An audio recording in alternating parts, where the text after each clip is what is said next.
તળાજા તાલુકાના વાલર ગામ નજીક બની રહેલા બ્રિજનું નિરીક્ષણ આજે ધારાસભ્ય દ્વારા કરવામાં આવ્યું।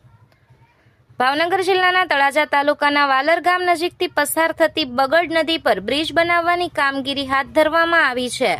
ચોમાસા દરમિયાન લોકોને ખૂબ જ હાલાકીનો સામનો કરવો પડતો હતો, જેના કારણે હવે અહીં બ્રિજ બનાવવાની કામગીરી હાથ ધરવામાં આવી છે। ત્યારે આજે તળાજાના ધારાસભ્ય ગૌતમભાઈ ચૌહાણ દ્વારા અહીં કામનું નિરીક્ષણ કરવામાં આવ્યું હતું અને તેમની સાથે તળાજા શહેર ભાજપ પૂર્વ પ્રમુખ અને નગરસેવક મહેન્દ્રસિંહ સરવૈયા સહિતના આગેવાનો પણ ઉપસ્થિત રહ્યા હતા અને વિવિધ પ્રકારની સૂચનાઓ અને માર્ગદર્શન આપવામાં આવ્યું હતું।